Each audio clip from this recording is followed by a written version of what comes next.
Corporate radar की तरफ लौटते हैं और अब बात करते हैं पॉली मेडिक्योर की। कंपनी मेडिकल डिवाइस बनाने का काम करती है और हमारे साथ कंपनी के एमडी हिमांशु बैद जी जुड़ चुके हैं। मिस्टर बैद सर, गुड आफ्टरनून, बहुत स्वागत है आपका। सर, सबसे पहले तो दूसरी तिमाही के नंबर्स हमने देखा, नतीजे काफ़ी तगड़े रहे हैं और आपने रेवेन्यू गाइडेंस भी है 20% की ग्रोथ से बढ़ाकर अब 22-24% कर दिया है। तो Q3 को लेकर अब सर क्या व्यू बन रहा है, किस तरह की ग्रोथ आप एंटिसिपेट कर रहे हैं? अभी जो हमें जो बेसिकली डोमेस्टिक मार्केट और एक्सपोर्ट मार्केट है दोनों के अंदर काफी अच्छा ट्रैक्शन है हमारे पास और वहाँ पे हमें काफी अच्छी ग्रोथ दिख रही है दोनों मार्केट्स के अंदर। इसलिए हमने अपनी गाइडेंस को हमने चेंज किया था 22 से 24% और कंटिन्यूसली कंपनी एक्सपैंड भी कर रही है अपनी मैन्युफैक्चरिंग कैपेसिटीज और कैपेबिलिटीज। उसका भी हमें फायदा मिलेगा और उससे हम ज्यादा प्रोडक्ट्स बना पाएंगे इस साल के अंदर। फैक्टरिंग एक्सपेंशन की तो हम बात करेंगे, लेकिन मार्जिन्स क्लोज टू 25% लेवल, तो क्या आगे भी हम देखेंगे कि कंपनी इसी मार्जिन को मेंटेन करेगी? क्या इरादा है इसको लेकर? देखिए, अभी फिलहाल रॉ मटेरियल प्राइसेस जो है अभी थोड़े से कम हुए हैं पहले से। जो हमने पिछले साल में जो साल के बिगनिंग में जो प्राइसेस देखे थे, क्योंकि क्रूड ऑयल से काफी ज्यादा डिपेंडेंट होते हैं हमारे रॉ मटेरियल्स। करेक्ट। क्योंकि क्रूड ऑयल प्राइसेस थोड़े नीचे आए हैं, उससे प्लास्टिक मटेरियल्स थोड़े प्राइसेस कम हुए हैं, उससे मार्जिन हम इस तरह की जो करंट हमने गाइडेंस दी है 25% के आसपास वो मेंटेन कर पाएंगे इस पूरे साल में। Okay sir, since you mention, क्योंकि क्रूड ऑयल प्राइसेस बड़ी तेजी से पिछले कुछ हफ्तों में नीचे आए हैं, क्या ये जो गिरावट है कुछ पास ऑन करने का प्लान है? इसको लेके क्या इरादा है और कितना हम करेक्शन यहाँ से देख सकते हैं? देखिए, क्रूड ऑयल का तो मैं ज्यादा बता नहीं सकता, पर रॉ मटेरियल प्राइसेस जरूर थोड़े से सॉफन हुए हैं, पर इसका इम्पैक्ट आने करीब 1-2 महीना लग जाता है मार्केट में, क्योंकि क्रूड से ही मटेरियल कन्वर्ट होता है और जब तक मार्केट में आता है प्रोडक्ट उसमें 1-2 महीने का लैग होता है। तो थोड़ा सा हमें दिख रहा है कि अभी सॉफ्टर रहेंगे प्राइसिंग रॉ मटेरियल का for next 3 to 4 months। Okay अच्छा सर, एज वी नो कि आप कंज्यूमेबल मेडिकल डिवाइसेस के सबसे बड़े एक्सपोर्टर्स में से आ जाते हैं, तो ज़रा बताइए अंतर्राष्ट्रीय बाज़ारों में, इंटरनेशनल मार्केट्स में डिमांड कैसी है? ओवरऑल जो एक्सपोर्ट्स हैं उससे आपका रेवेन्यू कितना आता है, वो भी ज़रा बताइए। देखिए, एक्सपोर्ट से हमारा रेवेन्यू करीब 65 से 67% के बीच में आता है, करीब 2/3 रेवेन्यू एक्सपोर्ट से है कंपनी का। और अभी जो इंटरनेशनल मार्केट में जो डिमांड्स है वो आई थिंक अभी जो मेक इन इंडिया का और जो गवर्नमेंट ने काफी फोकस किया है इंडिया में प्रोडक्ट्स बनाने के लिए, काफी PLI इंसेंटिव वगैरह की भी बात हो रही है। और इंडिया इन जनरल मैं देख रहा हूँ कि जो ये China+1 जो अभी बहुत सारी कंपनियां देख रही हैं कि भाई इंडिया में हम क्या और बना सकते हैं, तो उसे इंडिया की कंपनीज को काफी फायदा होने वाला है नियर फ्यूचर में। और हम मैन्युफैक्चरिंग और भी बढ़ा सकते हैं मेडिकल डिवाइसेस के अंदर आगे वाले सालों के अंदर। ओके सर, आप बता पाएंगे कौन कौन सी ज्योग्राफीज हैं जिसमें अभी आप ऑलरेडी हैं और इसको और कहाँ कहाँ एक्सपैंड करने का इरादा है? अभी कंपनी करीब 120 कंट्रीज में प्रोडक्ट एक्सपोर्ट कर रही है, पर हमें जो सबसे ज्यादा ट्रैक्शन नजर आ रहा है वो यूरोप में नजर आ रहा है। और जो फ्यूचर हम प्लान कर रहे हैं कि फ्यूचर हमें और तेजी से कहाँ बढ़ना है, वो है अमेरिका। अच्छा सर, अब सिंस आपने कहा कि आपको यूएस में फ्यूचर बेहतर दिखाई दे रहा है, तो अगर यूएस स्पेसिफिक बिजनेस की ही बात करें, पिछला क्वार्टर फर्स्ट शिपमेंट से लेकर अभी तक किस तरह का यहाँ पर आपने परफॉर्मेंस देखा है? क्या ये एमएनसी मार्केट शेयर है, इसको आप ऊपर ही बनाए रखने की कोशिश कर रहे हैं? बिजनेस किस प्रकार का ऑनगोइंग दिखाई दे रहा है यहाँ से फिर? देखिए, जो मार्केट शेयर हमें मिलेगा वो यूएस में एमएनसी कंपनी से ही मिलेगा और उन्हीं का मार्केट शेयर हम ले पाएंगे, क्योंकि यूएस मार्केट ऑलरेडी बहुत कंसोलिडेटेड मार्केट है। और वहां पे अगर अपनी जगह बनानी है हमें, तो हमें किसी कंपनी का मार्केट शेयर हमें हटा के अपना प्रोडक्ट वहां पे मार्केट में डालना पड़ेगा। और जो हमें आज जो ट्रैक्शन नजर आ रहा है यूएस के अंदर, वो काफी स्ट्रॉन्ग ट्रैक्शन है।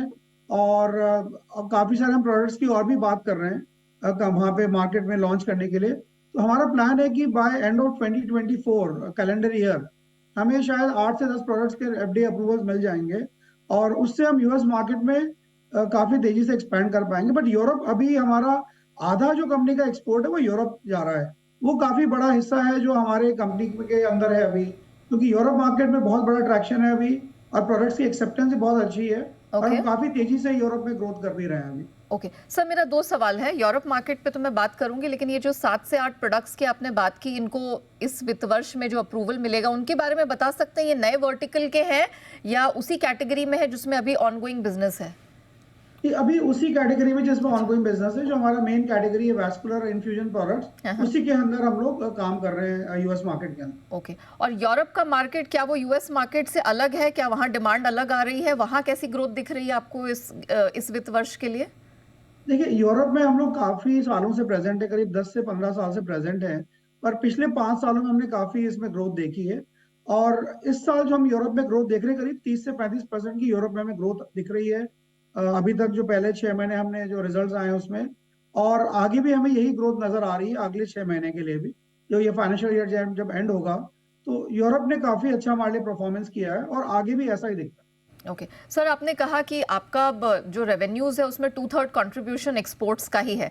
सर, डोमेस्टिक फ्रंट पे बताइए, यहाँ पे बिजनेस किस प्रकार का लग रहा है? क्या इस वित्त वर्ष में या अगले वित्त वर्ष के लिए कोई नई प्लानिंग है? क्योंकि बहुत सारे expansions, if I am not wrong, by the end of FY24 are happening. आप 500 करोड़ के कुछ एक्सपेंशंस पर भी यहाँ फोकस कर रहे हैं। क्या एक्सपेक्टेड है सर, ये जरा बताइए। देखिए, हमने जो नए प्लांट लगाए हैं वो डोमेस्टिक ग्रोथ के लिए भी लगाए हैं, और इसीलिए हमने जो हमारे फरीदाबाद के प्लांट है वो डोमेस्टिक बिजनेस ग्रो करने के लिए लगाया है, हमने एक प्लांट नया। और एक हम एक्सपेंशन जयपुर में भी कर रहे हैं। और उसी वजह से जो डोमेस्टिक मार्केट में भी काफी ट्रैक्शन क्रिएट हो गया है, क्योंकि सारे आज मेडिकल डिवाइसेस आज की तारीख में सारे रेगुलेटेड हो गए हैं 1 अक्टूबर 2023 से। तो उससे सारी इंडस्ट्री आज रेगुलेटरी फोल्ड के अंदर आ गई, जो पहले नहीं थी कभी भी। अच्छा। इस इंडस्ट्री को कभी पहले रेगुलेट हुआ ही नहीं है, इंडस्ट्री कभी कुछ ही करेक्ट। प्रोडक्ट रेगुलेटेड थे। तो उससे क्या हो गया है कि अब मार्केट में अच्छी क्वालिटी की जो सरकार ने भी काफी पाबंदियां लगाई हैं। और अभी जो मेडिकल डिवाइस नया बिल भी आ रहा है, उसमें भी हमें काफी उम्मीद है ईज ऑफ डूइंग बिजनेस की। तो डोमेस्टिक में काफी फोकस आ रहा है मेक इन इंडिया प्रोडक्ट्स का। और आई थिंक इसके लिए गवर्नमेंट ने बहुत काम भी किया है। इस पिछले 4-5 सालों के अंदर काफी नई पॉलिसीज आई हैं, PLI आई है, RLI आई है, नया बिल आ रहा है जिसके हम बहुत ईगरली हम इसका वेट कर रहे हैं, करेक्ट। मेडिकल डिवाइस बिल का। करेक्ट। तो ये काफी चेंजेस हुए हैं इसके अंदर। बैद सर, वो NMD पॉलिसी पर तो हम बात करेंगे। आपने बताया जयपुर प्लांट की आपने बात की, उसमें एक्सपेंशन को लेके आपका इरादा है। Sir, by when will it be up and functioning, और रेवेन्यूज में कब तक उसकी रिफ्लेक्शन दिखेगी, अगर आप बता सकें? देखिए, हमारे 2 प्लांट तो ऑलरेडी, हमने 4 प्लांट हमने बनाए थे। अभी नए प्लांट हमने घोषित किए थे कि 4 प्लांट हम बनाएंगे। उसमें 2 प्लांट ऑलरेडी मैन्युफैक्चरिंग उन्होंने चालू कर दी है। अच्छा। और 2 प्लांट करीब FY24 के एंड में चालू हो जाएंगे, मार्च 24 के एंड में। तो हमारा ये इरादा है, सारे प्लांट जो पूरा फुल कैपेसिटी में आते आते करीब 1 से 2 साल लग जाएगा, क्योंकि साथ में हमें रेगुलेटरी अप्रूवल्स भी चाहिए इन प्लांट्स को। एक बार जब चालू हो जाते हैं, हाँ। उसमें भी थोड़ा समय लग सकता है। और 2 प्लांट्स ऑलरेडी चालू हो गए, 2 प्लांट उम्मीद है कि अगले साल के मिड तक चालू हो जाएंगे। ओके।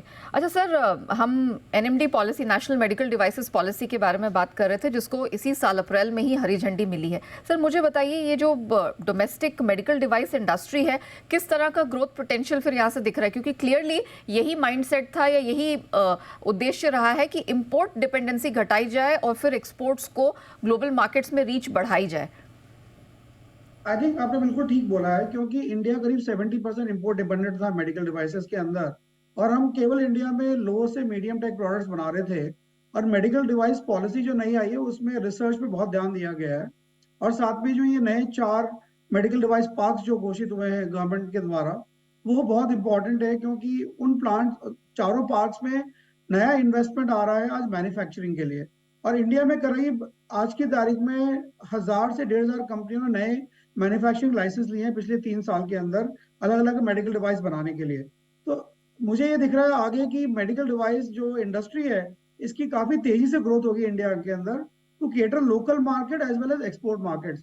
क्योंकि इंडिया से हम आज जो पूरा मिडल ईस्ट है, अफ्रीका है, साउथ एशिया है, पूरा मार्केट हम बड़े आराम से केटर कर सकते हैं आज की तारीख में make in India products. Okay. ये अपॉर्चुनिटी है हम सबके साथ। ओके, तो बड़ी बड़ी अपॉर्चुनिटी यहाँ पर बनती हुई दिखाई दे रही है। अच्छा सर, रीनल केयर सेगमेंट और ये जो नई कार्डियो रेंज है, इसके लिए आपको PLI अप्रूवल मिला है। तो सर बताइए, किस तरह का इन्वेस्टमेंट कमिटेड है यहाँ पर, और किस तरह की ग्रोथ में ये तब्दील होते हुए दिख रही है? देखिए, रीनल बिजनेस हमने PLI जरूर हमें मिली थी, पर थोड़ा सा अभी हम लोग पीछे हैं अभी टारगेट्स पूरे करने में। पर उससे हमारे कोई PNL पे अगर कोई कुछ खास इम्पैक्ट नहीं है उससे। आज रीनल बिजनेस हमारा इस साल करीब 30% ग्रो कर रहा है।